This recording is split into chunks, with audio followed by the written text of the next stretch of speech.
1억대 투자로 20억 원 아파트 갖기. 네, 1억 원대 투자로 20억 원 아파트 갖기. 말이 되나? 그러니까 딱 보면 사기 같죠. 완전 사기 같잖아요. 어떻게 1억 원대 투자로 20억 아파트를 갖습니까? 사기죠. 네. 근데 제가 사기를 되게 싫어하잖아요. 네. 그러니까 사기는 아니다. 다만 쉽지는 않다. 그러니까 상식적으로 내가 1억 원대 투자를 해서 20억짜리 아파트를 가져가는 것 자체가 불가능하진 않습니다. 하지만 여러분들께서 공부를 좀 하고 임장도 좀 하고 솔직히 좀은 아니고요. 좀 많이 열심히 하면 분명히 기회는 잡을 수 있고 또 제가 그런 기회를 잡았거든요. 그래서 오늘 제 사례도 좀 말씀을 드릴 거고 그리고 그 외에 이제 또 다른 사업장도 좀 오늘 소개시켜 원래는 여기 자료에다가는 땡땡이라고 해놨는데 말미에 오픈을 하겠습니다. 사실 이제 매스컴 보다 보면은 뭐 신속통합기획이다, 모아타운이다, 가로주택 정비사업이다, 뭐 소규모 재건축이다, 3080 플러스다, 뭐 이사 대책이다, 별의별 얘기가 다 나오거든요. 그래서 되게 많이 복잡하실 건데 그냥 신속통합기획은 여러분들 쉽게 그냥 재개발이라고 보시면 돼요. 이제 오세훈 서울시장께서 좀 이렇게 브랜드를 이렇게 살짝 입힌 거다 이렇게 보시면 되는 거고. 그러니까 쉽게 말씀드리면 이런 거죠. 그러니까 예를 들어서 후레이님이랑 저랑 회사의 영업부에 있어요. 영업부. 네. 후과장님, 흥과장 이렇게 둘이. 네. 근데 이제 회사에서 미션이 딱 내려온 거죠. 우리 회사의 그 매출을 증대시킬 수 있는 방안을 마련해 와라. 이런 미션이 이제 각각 떨어진 거죠. 그래서 이제 우리 둘이 열심히 준비를 하는 거죠. 각각 프로젝트를 준비를 하는데 흥부과장은 만들어 놓은 프로젝트를 시장에다가 런칭을 시키기 위해선 담당 팀장 결재를 받아야 되고 본부장 결재를 받아야 되고 대표이사 결재를 받아야만 그 기획안을 시장에 런칭을 시키겠죠. 근데 후과장님한테는 중간을 다 생략을 해줬어. 대표이사 직속 보고. 그러면 빨라요, 안 빨라요? 엄청 빠르죠. 엄청 빠르죠. 그러니까 저는 팀장 결제 받고 본부장 결제 받고 대표이사 결제 받고 이 프로젝트를 시장에다가 출시할 수 있는데 후랭이님은 팀장이나 본부장 절차가 생략되잖아요. 그냥 대표이사 결제 받아갖고 바로 하면 되죠. 그러니까 우리 회사의 영업 실적을 늘리려는 매출을 증대하려는 그 본질은 똑같죠. 그러니까 재개발, 낙후된 주거 환경을 개선해서 신축 아파트를 짓는 그 행위는 똑같아요. 그런데 신속통합기획이라는 어떤 이쁜 옷을 입으면 그런 중간에 결제를 받아야 되는 절차가 확 생략이 되는 거죠. 똑같은 거예요. 신속통합기획. 물론 이제 뭐 용적률 인센티브도 있고 종상행도 있고 여러 가지가 있지만 그건 사실 본질이 아니고 어쨌든 재개발을 좀 빨리 해주겠다라는 취지인 거고. 그래서 신속통합기획 그럼 뭔가 지금 막 새로 생긴 것처럼 보이지만 아닙니다. 옛날부터 우리 뭐 20년 전에 생겼던 뭐 한남 뉴타운, 뭐 노량진 뉴타운 이런 것처럼 옛날 20년 전부터 있었던 그냥 재개발입니다. 아, 그래요? 네, 그러니까 어려울 게 하나도 없습니다. 절차를 좀 간소화시켜줬다. 이렇게 생각하시면 되는 거죠. 그러면 뒤에 나오는지 모르겠는데 그럼 어떤 부분들을 아까 이제 결제 라인이 줄어들었다고 했잖아요. 맞아요. 그럼 어떤 부분들이 좀 줄어든 거예요? 일반 재개발에 비해서? 조합 설립 인가라는 거를 받고 난 다음에는요. 그 다음에 해야 되는 게 뭐냐면 각종 역량 평가라는 걸 받아요. 그러니까 예를 들면 내가 빌라를 갖고 있는데 우리 재개발 빌라 인근에 초등학교가 있어. 그러면 교육 역량 평가라는 걸 받고요. 그다음에 교통 역량 평가라는 거는 어느 재개발이나 다 받겠죠. 왜냐하면 도로는 다 깔리니까. 그래서 뭐 교육 역량 평가, 교통 역량 평가, 문화재 역량 평가 그런 각종 역량 평가들이 한 20여 가지가 있어요. 보통 재개발은 교육 역량 평가 받고 기다렸다가 교통 역량 평가 받고 기다렸다가 문화재 역량 평가 받고 기다렸다가 이렇게 쭉쭉쭉 받아야 돼요. 하나씩. 그리고 이제 아파트를 어떻게 지을지 건축 심의를 받고 사업 시행인가라는 단계로 흘러가요. 근데 신속통합기획이라는 딱 이쁜 옷을 입으면 이걸 다 합해서 한 번에 심의를 해요. 네, 그러니까 아까 제가 팀장 결제 받고 본부장 결제 받고 대표이사 결제 받는 게 역량평가 받고 건축심의 받고 사업시행가 받고 이렇게 했다면 후레이님은 그냥 한꺼번에 대표이사한테 딱 결제 받잖아요. 그게 신속통합기획. 그럼 되게 이 의미가 네이밍 의미가 되게 잘 와닿네요. 잘 와닿죠. 신속통합. 원래 이름이 공공기획이었어요. 신속통합기획이라는 이름 전에 처음 최초에 나왔을 때는 공공기획이었는데 그때 당시에 공공재개발이랑 공공기획이랑 너무 헷갈리잖아요. 그래서 이 말이 다시 만들어져서 나온 거죠. 그러니까 되게 좋죠. 근데 이제 그렇게 통합심의를 하다 보니까 속도가 굉장히 빠를 거잖아요.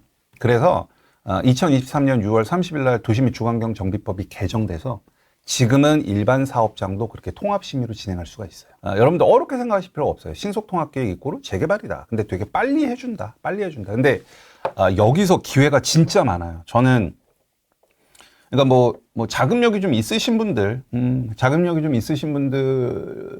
이제 뭐 기존에 우리가 워낙 유명한 재개발들이 많으니까 거기에 이제 사업 속도랑 그다음에 입지 보고 들어가시면 좋을 것 같고, 내가 만약에 소액으로 승부를 좀 봐야 되겠다라고 하면 아무리 고민을 해봐도 저는 주택 투자로서는 여기에 기회가 너무 많은 것 같아요. 이런 거죠. 한남 5구역 실투자금 얼마죠? 한 15억 이상은 있어요. 15억 있으면 그거 하면 되잖아요. 맞아요. 근데 저는 어림도 없거든요. 그렇죠.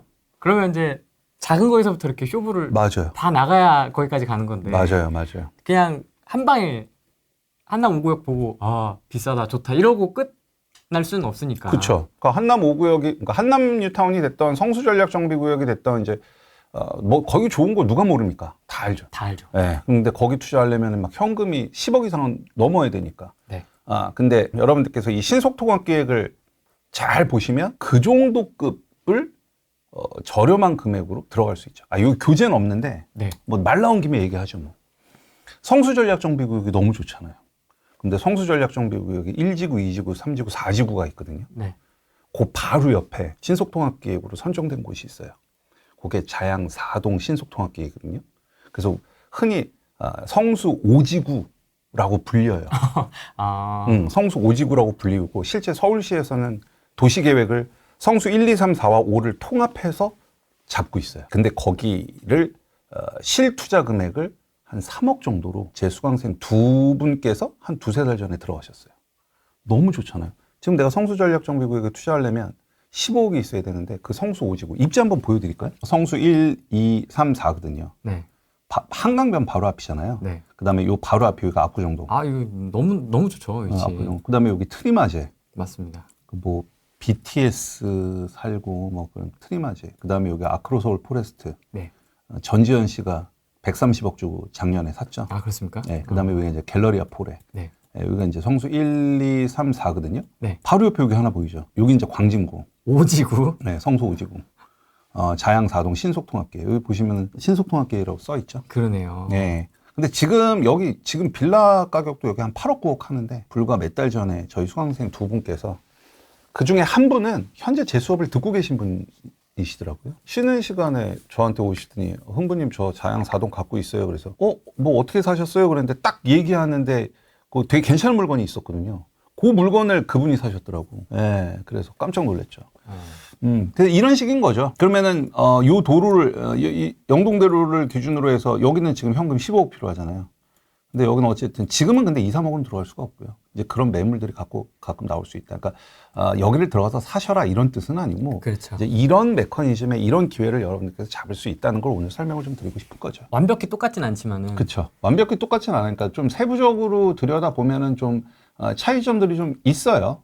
환경도 좀 다르고 한데 그럼에도 불구하고 이렇게 해서 기회를 잡을 수 있다는 거죠. 추정분담금이 발표됐다, 이 말은 비례율이라는 개념이 나왔다는 내용이랑 똑같거든요. 그러면 추정분담금이 발표됐어요 라는 얘기는 비례율이 나왔어요 이런 같은 맥락이고, 그럼 비례율이 나왔다는 거는 뭘 의미하느냐, 내가 재개발 구역에 빌라를 갖고 있으면 내가 그 빌라가 때려 부셔지고 아파트를 가져가려면 조합원 분양가라는 걸 알아야 돼요.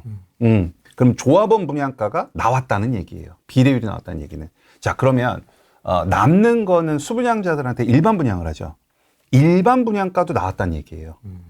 그러니까 추정분담금이 나왔어요. 비례율이 나왔어요. 이 의미는 조합원 분양가와 일반 분양가가 발표가 됐다는 얘기예요. 그리고 요즘에 공사비 이슈가 되게 많죠. 맞습니다. 공사비도 나왔다는 얘기예요.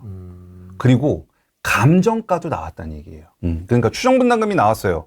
비례율이 나왔어요. 이 의미는 우리가 이 재개발 구역을 투자함에 있어 내가 투자 가치를 판단할 수 있는 모든 지표들이 발표되었음을 의미해요. 그러니까 되게 쉽죠. 그런데 문제는 뭐냐면 두 가지가 있는데, 제가 밑에 이제 그러나라고 써놨는데, 하나는 이번 88 대책, 그러니까 사실은 지금 신속통합계획 같은 경우는 정비구역으로 지정도 안 된 아주 극초기를 말하거든요. 아주 극초기를 말하는데 이번 88 대책 때 이런 극초기에서 발표되는 추정분담금이 아주 먼 미래를 예상을 할 거잖아요.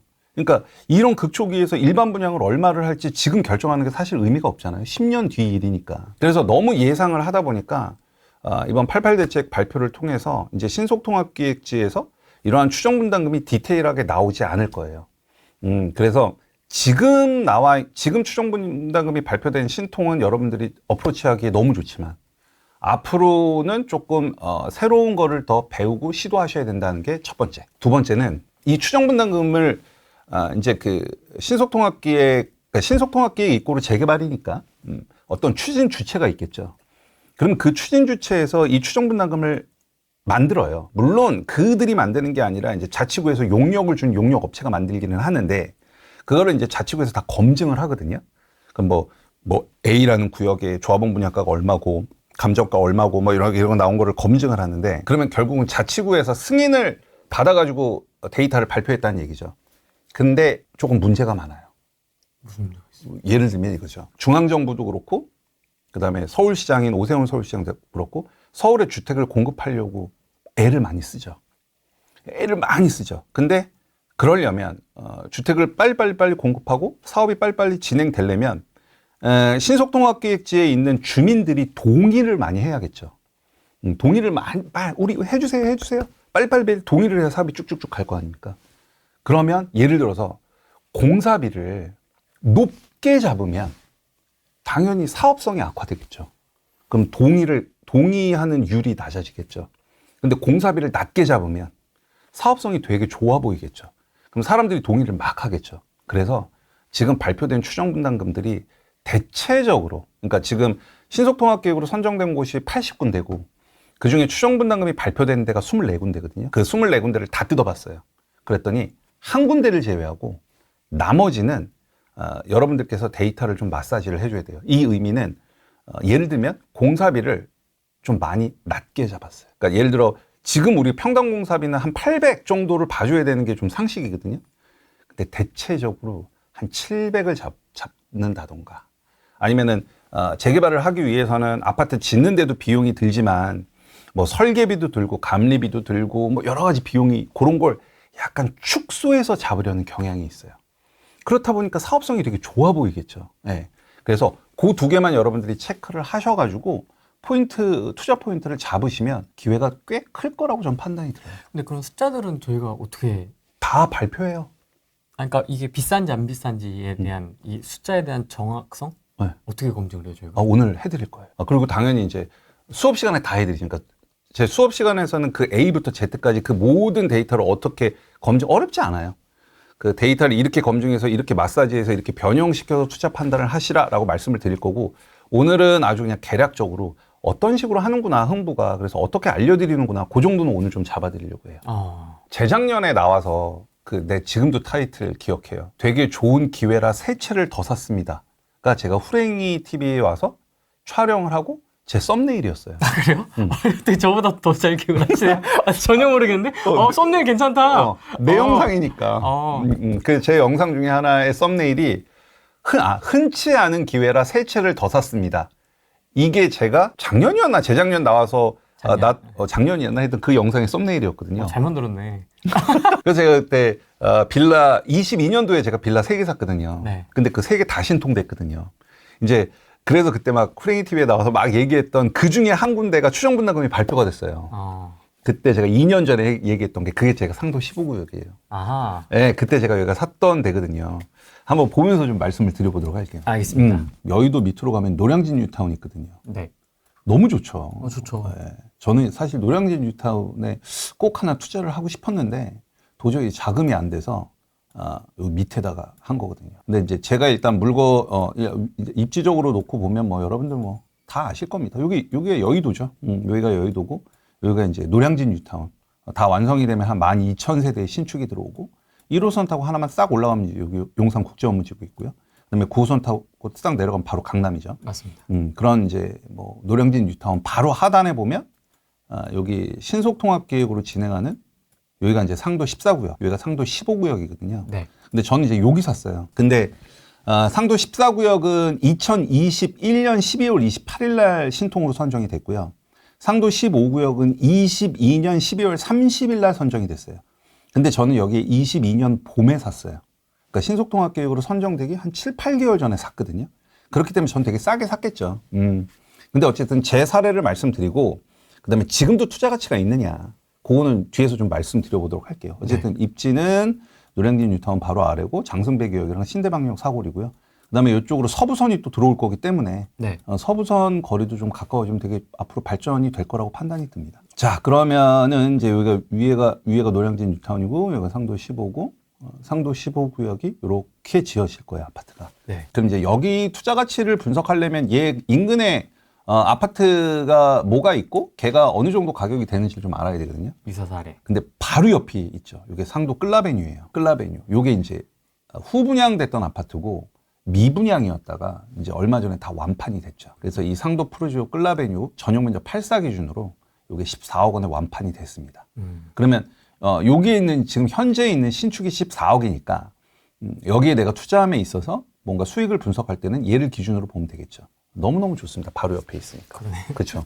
끌라베뉴. 추정 분담금이 이제 상도 15구역에 발표가 됐거든요. 저는 이제 2022년도 봄에 신속통합계획으로 선정되기 전에 샀고요. 그 다음에 올해 여름에 여기 추정 분담금이 발표가 됐어요. 그래서 여기 보면 추정 분담금 안내 자료라고 했고 여기 페이퍼가 보이시죠? 네. 여기 이제 저희 집으로 날라온 거. 직접 받으신 거. 네. 오늘 제가 영상을 찍고 있는 지금 흥부가 투자한 결과가 어떤지 한번 보도록 하겠습니다. 자, 제가 일단 빌라는 2억 2천에 샀어요. 전세는 제가 매수할 당시에 전세는 1억 6,800이었고요. 그 다음에 올해 연장을 200만 원 올려갖고 1억 7천에 전세를 놔져 있습니다. 되게 귀엽게 올리셨네요. 아니 어차피 그 공동주택 공시가격이 126%니까. 아, 126. 네, 126. 요즘에 126 높이면은 세입자분들이 안 계세요. 아, 그렇죠. 네, 그래서 제 투자 금액은 5천이었고. 아, 빌라니까. 네. 좋습니다. 네, 근데 발표가 됐죠. 제 감정가가 무려 3억입니다. 그러네요. 네, 그럼 전 2억 2천에 매수를 했는데 감정가가 3억이니까 프리미엄이 마이너스 8천인 거죠. 근데 사실 여기에도 함정이 있습니다. 예를 들면 호레이님 제가 감정가 3억짜리 저 2억에 샀어요. 그럼 부러우세요? 안 부러우세요? 부러워요. 부러우시죠? 근데 전혀 예를 들어서 조합원 분양가가 100억이야. 감정가 3억짜리를 2억에 사도 내가 엄청 손해를 볼 수도 있어요. 뒤에서 엄청 내야 돼. 네. 그러니까 감정가보다 싸게 샀다고 해서 무조건 좋은 것만은 아니에요. 그래서 제가 항상 얘기하는 게 재개발은 이 뒷박 칠 수 있는 게 너무 많아요. 그러니까요. 네. 그러니까 이거 보면 와 감정가 3억짜리를 흥부는 2억 2천에 샀어? 마이너스 프리미엄 8천이네? 되게 부럽다. 여기 이렇게 생각하시면 안 돼요. 함정이 있어요. 여기도 함정. 그래서 이 자체만 갖고는 부러워할 게 없다. 알 수 없다. 알 수 없다. 알 수 없다. 보통 여기서 이렇게 얘기하는데 나 감정가보다 얼마 싸게 샀다고. 그러니까 그거는 보통은 그렇게 판단해서는 절대 안 돼. 이제 비례율이라는 게 그냥 쉽게 말해서 이 조합에서 사업을 잘했냐 못했냐 뭐 그 개념이라고 보시면 될 것 같아요. 그래서 비례율이 100보다 크면 이 정비 사업지에서 좀 장사를 잘했다. 비례율이 100보다 안 좋으면 뭐 좀 잘 못했다. 이런 개념이라고 보시면 되고, 그다음에 이제 비례율이 100보다 높다는 얘기는 내 감정가보다 내가 주장할 수 있는 권리가 더 크다는 얘기를 의미해요. 그러니까 예를 들어서 내가 빌라를 받은 감정평가 금액이 1억이야. 근데 우리 조합의 비례율이 110%야. 그러면 내가 받은 감정가는 1억이지만 내가 실제 조합에다가 주장할 수 있는 권리는 1억이 아니라 1억 1천이 되는 거죠. 그러니까 비례율이 높으면 높을수록 조합원 입장에서는 좋은 거죠. 그렇죠? 근데 또 비례율이 높아지려면 조합원들한테 좋거든요. 그럼 비례율이 높아지려면 뭐가 높아지면 되냐? 일반 분양을 높게 받으면 돼요. 비싸게 팔면. 아파트를 비싸게 팔면 우리 조합의 수입, 인컴이 막 늘 거잖아요. 비싸게 많이 팔면 수입이 막 들어오겠죠. 그럼 비례율이 막 올라가요.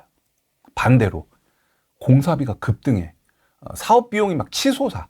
그럼 오히려 비례율이 떨어지죠. 뭐 그런 좀 흐름을 갖고 있거든요. 어쨌든 그 정도까지만 이해를 좀 하시면 될 것 같아요. 그러면 감정가가 3억 140을 받았으니까 비례율 101.41%를 곱하면은 제가 주장할 수 있는 권리는 감정가보다 조금 크죠. 네, 한 500만 원 정도 큽니다. 네. 상도 15구역 전용 면적 8사의 조합원 분양가는 9억 9천이고요. 그러면 저는 원래는 9억 9천만 원이라는 돈을 내고 8사를 가져가야 되는데 9억 9천만 원을 다 낼 필요가 없죠. 내가 주장할 수 있는 권리는 빼고 내면 되죠. 그래서 9억 9천에서 내가 주장할 수 있는 권리를 빼면 분담금이 6억 8,400이거든요. 그렇죠. 그러면 분담금 6억 8,400에 내가 얼마 주고 샀느냐? 요 두 개를 더하는 게 흔히들 시장에서는 총매가, 저는 이제 내 집 마련 총금액이라는 표현을 쓰거든요. 그러니까 뭐 예를 들어서 내가 뭐 라인원 한 남이 220억에 거래됐잖아요. 그렇죠. 그래서 뭐 예를 들어서 내가 아파트를 15억 주고 샀어. 그럼 매매가 총 매수가가 15억이잖아요. 그 개념이라고 보시면 돼요. 그럼 여러분들께서 여기까지만 딱 보시면 아까 끌라베뉴가 14억이었죠. 네. 근데 저는 9억이죠. 그럼 벌써 마진이 5억이 딱 보이시죠. 요런 메커니즘이거든요. 다만 아까도 말씀드렸다시피 지금 자치구, 그러니까 여기 상도 같은 경우는 동작구청이 되겠죠. 조금 우리들이 건드려줘야 될 부분이 있어요. 기본적으로 재개발은 낙후된 빌라를 때려 부시고 아파트를 지어서 팔아먹는 사업이거든요. 네, 그러니까 단순히 부동산 투자라고 여러분들 생각하시면 안 되고 사업이에요, 사업. 아파트를 지어서 파는 사업. 그럼 사업이면은 수입이 있을 거고 지출이 있겠죠. 네. 그렇죠? 네. 자, 그러면 상도 15구역의 수입은 우리 상도 15구역에서 아파트를 지어서 파는 사업을 할 건데 현재 추정되는 수입은 2조 5천억이에요. 요거는 조합에서 만들었고 동작구청에서 검증을 받아서 저 같은 토지등 소유자 주민들한테 보낸 거거든요. 상도 15구역이 주택 정비 사업을 진행하면서 예상되는 수입이 2조 5천억이에요.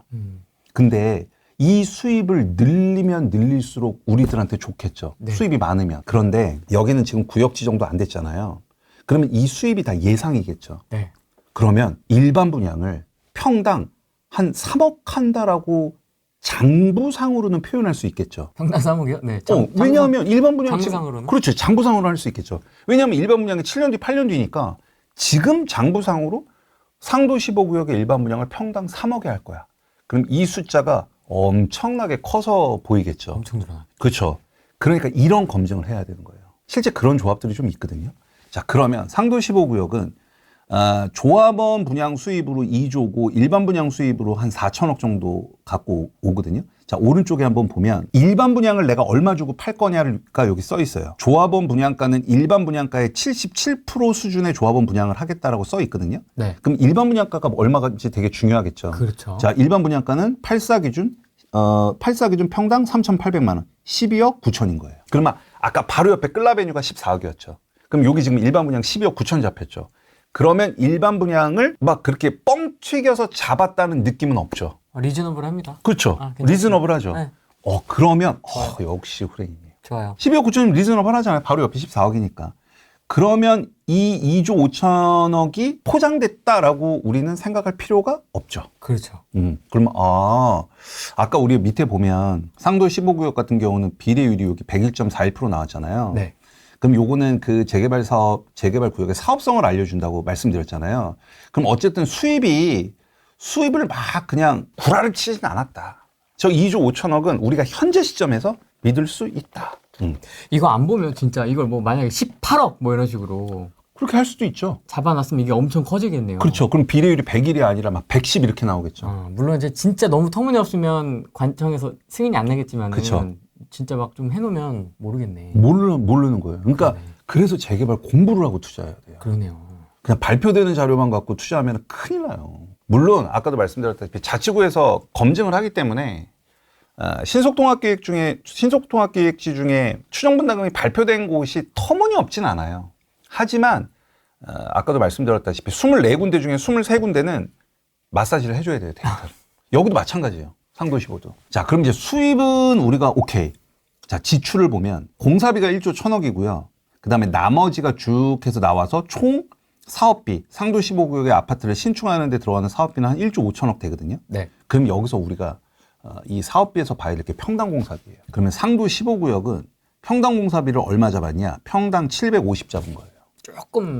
조금 살짝 좀 아쉽죠. 그러네요. 물론 위에 있는 노량진 1구역이 평당 포스코랑 730만 원에 뭐 어쨌든 협의를 했고 그 다음에 근데 앞으로 좀 올라갈 공산이 크죠. 그러면 우리가 생각할 때 그리고 상도동은 고바위가 되게 많아요. 맞아요.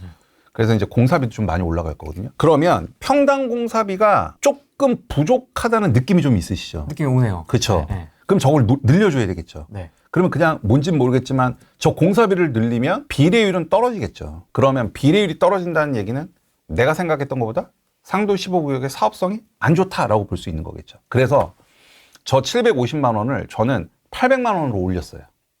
800만 원 올려요, 일단. 그리고 두 번째. 전체 사업비가 한 1조 5천억이죠. 네. 근데 이 1조 5천억에서 공사비랑 그다음에 나머지 비용이랑 차지하는 비율이 공사비가 73%죠. 네. 그리고 나머지 비용이 27%인 거잖아요. 네. 저 비율도 중요해요. 왜냐하면 나머지 보상비, 설계비, 감리비 이런 걸 되게 적게 숫자를 넣어 놓을 수도 있잖아요. 그래서 저것도 좀 조정을 해줘야 돼요. 적정 비율이라는 게 있겠군요. 네, 비율이 있어요. 통상. 네, 통상. 그러니까 신통에서 적용되는 적정 비율이 있고, 그다음에 현재 서울에서 관리처분 인가가 난 사업장의 적정 비율이 달라요. 그럼 신통은 공사비랑 기타 사업비의 비율이 7대3, 65대 35가 제일 적당해요. 그러니까 전체 사업비가 100원이면 거기서 공사비가 65원에서 70원. 그다음에 나머지가 기타 사업비로 잡히는 게 제일 바람직해요. 전체 100원 중에 공사비가 73원이 잡혔잖아요. 네. 그러면 이런 건 두 가지 중에 하나를 의미해요. 공사비가 되게 높게 잡혔던가. 그러니까 공사비 포션이 올라가겠죠. 아니면 나머지 사업 비용이 되게 낮게 잡혔던가. 둘 중에 하나를 의미하겠죠. 그런데 우리가 아까 봤다시피 여기 평당공사비 750이죠. 네. 그럼 공사비가 절대 높게 잡힌 건 아니에요. 그러면 우리가 판단할 수 있는 건 공사비 외에 나머지 사업 비용이 너무 작게 잡힌 거예요. 작게. 그러면 상도 15구역에서 아까 조합의 수입은 건드릴 게 없어요. 그런데 비용은 직접 공사비를 올려줘야 되고, 만약에 우리가 750만 원에서 이걸 800만 원으로 올려버리면 요 숫자를 그대로 본다라고 했을 때 73%가 더 늘어나겠죠. 예를 들어서 73%가 막 76, 77 되면 얘를 끌어내리려면 나머지 기타 사업비를 올려줘야 되겠죠. 커져야 되죠. 그렇죠. 그래서 이제 여기서 딱 보면 공사비가 올라가야 되고 나머지 기타 사업비들을 올려줘야 돼요. 그러면 수입은 그대로 쓰면 되고 지출은 여기서 늘려야 돼요. 좀 늘어나겠다. 네. 그러네요. 그리고 이제 종전자산은 사실 오늘 설명을 안 드리겠습니다. 이게 되게 어려운 내용이어갖고 요거 이제 감정평가 금액이거든요. 그렇게 해서 보면 여기 정현석 있죠. 3억. 제가 요게 이제 블로그에 좀 해놓은 건데, 보면은 일반 분양가 8사 기준 12억 9천은 끌라베뉴 완판을 감안했을 때는 합리적이다라고 생각이 들고, 오히려 상승할 수 있는 버퍼도 좀 있다라는 그렇죠. 판단이 들고. 더 신축이니까. 네, 더 신축이니까. 그다음에 직접 공사비는 750만 원인데 이거는 800만 원까지는 인상을 시켜야 되고, 공사비와 기타 사업비의 비율이 지금 73대 27인데 이거를 공사비도 늘려야 되고 그에 맞는 기타 사업비도 늘려야 되겠죠. 그럼 공사비가 약 760억이 늘어나고요. 기타 사업비는 1000억이 늘어납니다. 그럼 비례율이 101.41에서 85%로 떨어져요. 그러면 여러분들이 상도 15구역에 투자할 때 101%로 물건을 판단하는 게 아니라 85% 갖고 하시는 거예요. 내가 산 금액보다 권리가액이 조금 낮다. 줄어들 수 있다. 그렇죠. 라는 걸 감안해야 되겠다. 가야죠. 아니면 내가 산 금액과 권리가액을, 그러니까 비례율 101.41%를 그대로 쓰고자 한다면 조합원 분양가를 올려야겠죠. 그 판단을 할 줄 알아야 돼요. 이 극초기에서는. 근데 이게 사실은 재개발을 잘 모르시는 분들은 지금 되게 내용이 좀 어려우실 거거든요. 근데 조금만 공부하면 되게 쉬워요. 재밌는데? 재밌죠? 네. 재밌어요. 되게 재밌어요. 재밌는데? 요게 아까 이제 제 블로그로 보고 한 거고, 요게 이제 저한테 발표된 추정 분담금이고, 그러면 비례율을 101.41%를 쓰면 안 되겠죠. 이거를 85%로 바꿔줘야 되겠죠.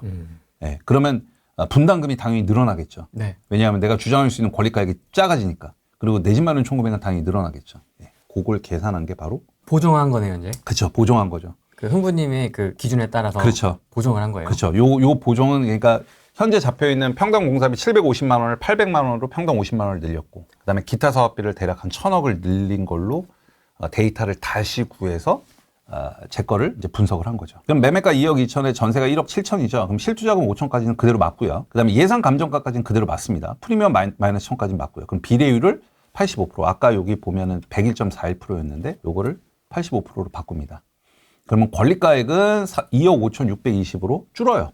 아까는 권리가가 3억 600이었거든요. 근데 지금은 2억 5,620으로 줄죠. 조합원 분양가는 건드리지 않았어요.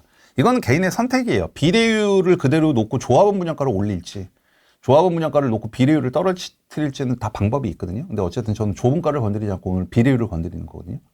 그럼 분담금이 7억 3천으로 늘어요. 아까 분담금이 6억 8천이었잖아요. 네. 근데 7억 3천으로 늘어서 내 집 마련 총 금액이 9억 5천으로 늡니다. 이거는 현재 시점이에요. 2024년 지금 시점에 지금 그러니까 공사비는 800에서 더 올라갈 수도 있겠죠. 그렇잖아요.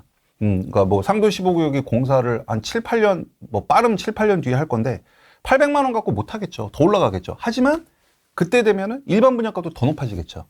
그러니까 미래의 평당 공사비가 얼마나 될지, 미래의 일반 분양가가 얼마나 될지 그거를 지금 예측하는 건 의미가 없거든요.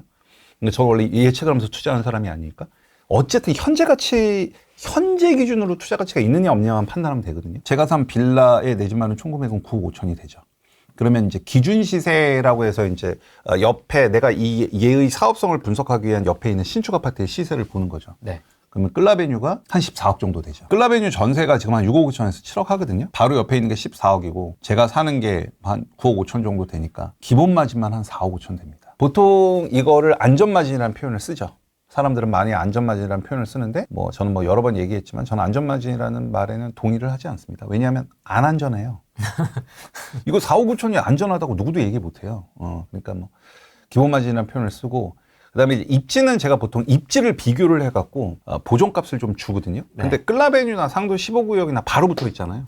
그래서 입지적인 차이는 없다라고 보고 그래서 0. 연식마진은 당연히 끌라베뉴보다 상도 15구역이 더 새 거겠죠. 그래서 한 10년 그 정도 보고 새 거니까는 조금 더 가격을 쳐줘야겠죠. 그래서 그게 한 2억 천. 근데 왜 2억 천이에요? 요것도 계산하는 로직이 있어요. 로직이 있어서 네. 그거에 따라서. 네. 여기 보상마진을 계산하는 그 로직이 다 있어요.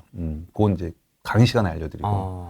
그 로직에 태워서 나온 게 2억 천이에요. 그 다음에 이제 세대수 마진은 세대수가 크면은 커뮤니티도 되게 좋죠. 그러면은 더 가격을 쳐줘야 될 거잖아요. 근데 상도 15구역의 커뮤니티를 지금 우리가 알 수가 없죠. 그래서 0. 그 다음에 브랜드는 이편안이 좋아요? 아크로가 좋아요? 아크로가 좋죠. 그렇죠? 힐스테이트보다 DH가 좋죠. 근데 상도 15구역은 지금 브랜드가 뭔지 모르죠. 그래서 0. 그 다음에 기타 뭐 또 이렇게 다른 거 하는 게 있거든요. 그래서 이 6개를 저는 보상마진이라는 표현을 써요. 네. 그러면 쭉 더하면 한 6억 6천 나오죠. 그러면 저는 투자 금액이 5천만 원이었거든요. 네. 근데 보상마진이 6억 6천이에요. 그러면 보상마진 비율은 1320%예요. 엄청 높은 거죠. 엄청 폭발적이죠. 엄청 폭발. 이게 재개발의 힘이죠. 이게 재개발의 힘이죠. 그렇죠. 저는 보통 구역 지정 단계에서 이 보상마진 비율이 300%는 돼야 투자 가치가 있다라고 보거든요. 최소.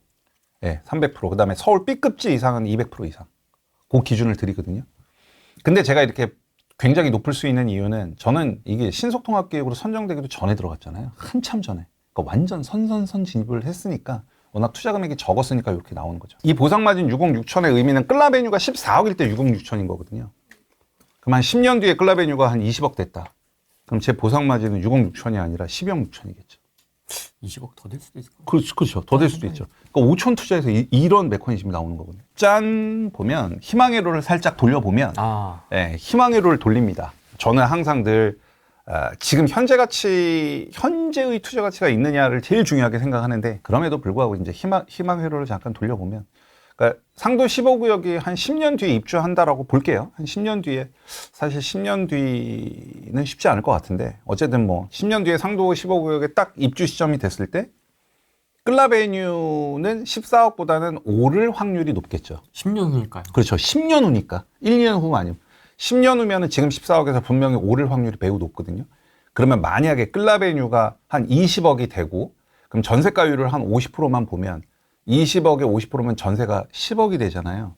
그러면 상도 15구역에 제가 입주할 때 아까 분담금이 비대율을 85%로 했을 때 분담금이 7억 3천인 거잖아요. 그러면 저는 5천만 원 투자해서 10년 뒤에 입주할 때 저 분담금을 7억 3천을 전세 10억을 받아서 내면 돼요. 그러네요. 전세 10억 받아서 분담금 7억 내고 내 통장에는 3억이 꽂혀 있죠. 그리고 저는 5천만 원 투자로 10년 뒤에 20억짜리 아파트를 갖는 거죠. 10년 뒤 시세에 20억짜리 아파트를 갖고 게다가 내 통장에는 3억이라는 돈이 꽂히는 구조가 나오는 게 지금 현재의 신통이에요. 근데 이게 뭐 제 성격 아시겠지만 막 없는 거를 막 지어내 그러진 않거든요. 이게 실제 나올 수 있는 구조예요. 그래서 여러분들께서 신통 쪽에는 좀 꼭 관심을 가셨으면 좋겠어요. 물론 궁금하게 야 평당 공사비가 지금 너 800 잡았지만 앞으로 오를 거 아니야. 똑같이 말씀드리면 일반 분양가가 아까 12억 8천이었잖아요. 걔도 오르겠죠. 그럼 오르는 공사비를 일반 분양가가 오르면서 상쇄를 시키겠죠. 근데 그걸 우리가 지금 예상할 수는 없죠. 그러니까 결국 지금 시점에서 보면 되는 거죠.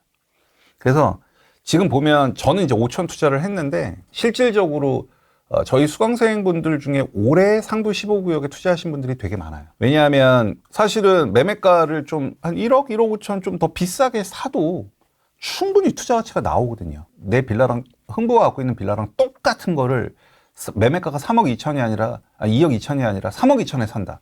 그럼 보상받이는 6억 6천이 아니라 5억 6천이 되거든요.